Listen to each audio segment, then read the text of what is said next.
Okay, so Mario Strikers Battle League is already bringing the narrative of Mario sports games on the Switch. True, every Mario sports game we've received has been meh, and they always come out unfinished and always worse than their past versions. The main thing that makes this even worse is that this game was such a highly anticipated summer release, and I have a dream that Nintendo will eventually drop a Nintendo sports game that is finished and not mid. I'm pretty sure that we're all pretty much fed up with Nintendo right now, but before the video begins, if you're not already subscribed, can you please do so? I'm on the road to 10 subscribers.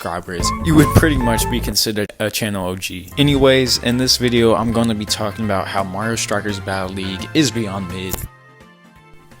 So first of all, there's only 10 playable characters. This makes Battle League have 2 less than the original from 2007. That's just terrible, considering this game is made in 2022 and it's supposed to be improving on the past versions. That's why you make sequels. I don't know if Nintendo even cares to improve at this point anymore or what. The complacency is crazy. Now this is probably my least favorite thing about Mario Strikers because there's only so many times I can play as Donkey Kong and Yoshi before I just get tired of them. I hate that there's just no variety. Instead, they just added gear to each character. Main characters with gear, it just sounds terrible. Also, I think it's the craziest thing to say that 4v4 uses 80% of the roster. That would leave 2 characters out. But anyways, that's the big takeaway for me. Lack of characters can ruin any game, period. Another thing that really grinds my gears is that there's not a story mode unlike the other Mario sports games that have dropped on the Switch. So that just leaves us playing the same matches over and over, online or offline. This really decreases the replayability of this game unless you just are absolutely in love with the core gameplay, which isn't that bad. I just feel like a story mode should be in every Mario game. That should be a mandatory thing, but that just might be a me thing. I just feel like they didn't add a story mode because they either just didn't know what they could do or they couldn't think of anything. This game was pretty rushed, so it could just be that they just wanted to get the game out as quick as they could, which is understandable, but at the same time they need to start putting more effort. I do really enjoy the soundtrack though. I feel like Kanye might have been behind the studio with Mozart because this soundtrack was incredible. The graphics and effects are still really outstanding though. You really have to give Nintendo that. They really tried their hardest on details.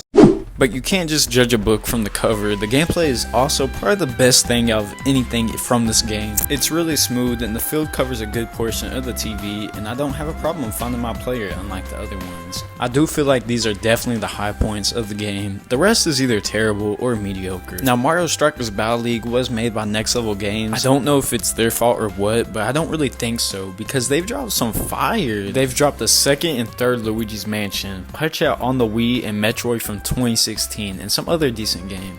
Well, I think this game is really a work in progress and needs some major fixes to be a top tier Nintendo game. If they fix these issues, we really do have a top tier game in our hands. But if they decide not to, then I guess they're just screwed and we don't get a good game. Nintendo is going to make money either way, so they probably won't care too much either. And there will most likely be paid DLC in the future, but make sure to subscribe if you enjoyed the video.